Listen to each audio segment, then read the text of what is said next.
Hi Bowl Bakers, I'm Chef Gemma Stafford, and this week on Bigger Bolder Baking, we are making this 3-layer apple pie blondie.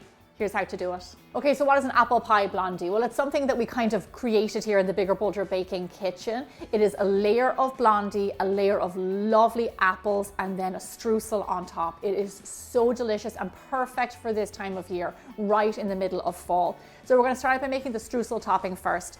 We have a bowl here. Into it, I'm going to add in some all-purpose flour, some brown sugar. You have to have brown sugar in the fall time. You have to have it when you're baking with apples. It just makes everything so much more caramelly and like warm and yummy and delicious.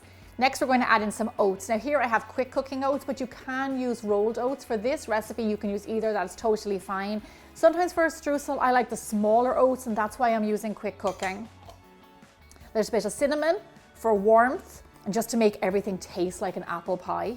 And a smidge of salt, because especially with a blondie, man, you need that little bite of salt in there because we're going to be putting caramel and everything on top of this later. I'm going to give this a little mix with my fingers, break up those little nubbins of sugar. Now you can do this next bit by hand, or you can use a pastry cutter, but go in with your cold cubed butter. And what I like to do is just rub it in with my fingers.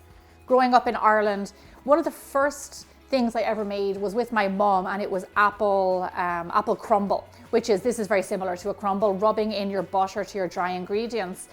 And we always did it by hand. It's sort of like a really fond memory I have, and I'll never forget it. Definitely one of the first things I ever made, and actually a very early like food memory for me. One of my earliest, I think. So all you want to do is just rub this in with your fingers, and what you're going to end up with is something that looks like this. It will get kind of lumpy because of the butter. This is what we want. That is great. Once the butter is crumbled in there, go ahead and add in your nuts. I like to use pecans, but you can use hazelnuts, walnuts, whatever, even almonds actually, whatever you like to do. Just give them a toss in there. This adds lovely flavor and texture. Okay, I'm going to pop this over to the side, and next we're going to start on our apple layer. Okay, let's talk apples. When baking in America, I always use Granny Smith apples. They break down and they will cook down really nicely. It's what you use for like apple puree and crisps and cobblers and all that stuff. And they just are really nice for baking with. They're a nice sweetness, and they just have a lovely texture when baked. Other apples are kind of hard. They don't break down, they don't lose their structure, and you just end up eating like lumps of apples. So here I have my apples peeled, diced into cubes in here, around 1-inch cubes. So into our apples, I'm going to add in a little bit of brown sugar. Then I'm going to add in a little bit of flour, just a small amount, and this helps to thicken the apples when they cook down. A smidge of cinnamon in here. All of these ingredients in here are going to complement the different ingredients in the layers. And then I'm going to add in some melted butter. A little bit of butter in an apple filling is just like so yummy.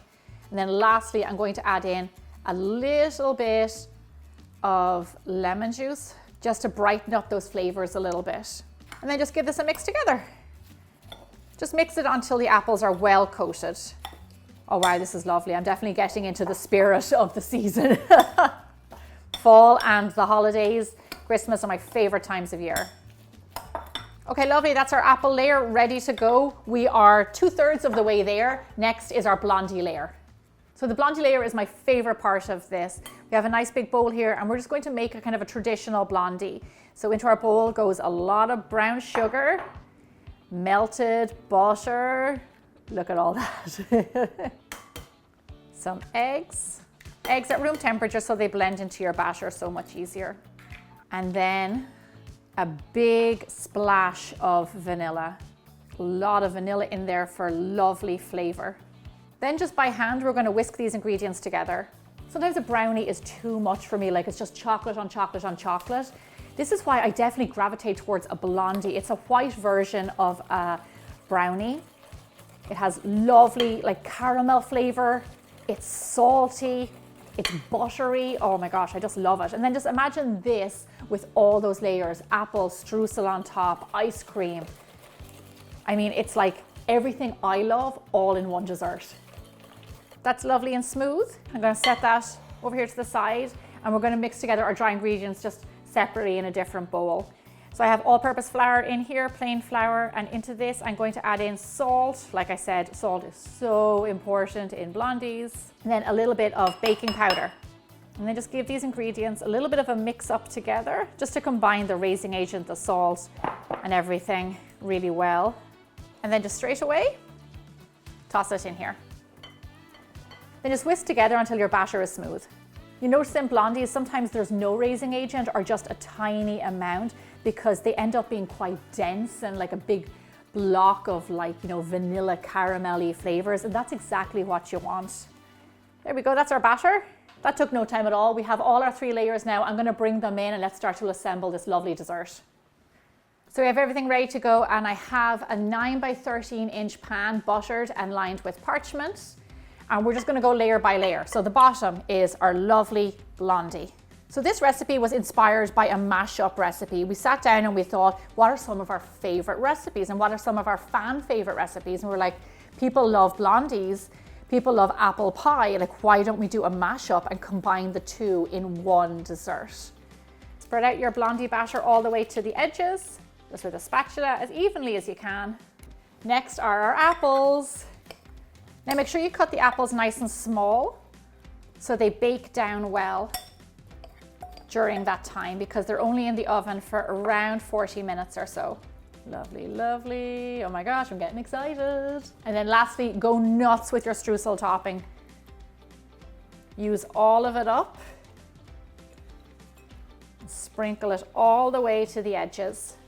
Just so you know, this dessert can be made in advance, up to 24 hours. Keep it in the fridge and bake it off fresh. Or you can bake it off and have it the next day. Gorgeous. What's left to do? Well, let's get it into a nice hot oven. Bake your blondies at 350 degrees Fahrenheit, 180 degrees Celsius for roughly 45 to 55 minutes. You want to get it lovely golden brown on top and make sure those apples are nicely cooked. That was our timer and our blondies are done. They look beautiful golden brown. They smell amazing. I can tell that the apples are cooked underneath and the streusel is lovely and brown on top. This dish is really lovely served warm because of the apple layer. So after a few minutes, go ahead and serve yourself some.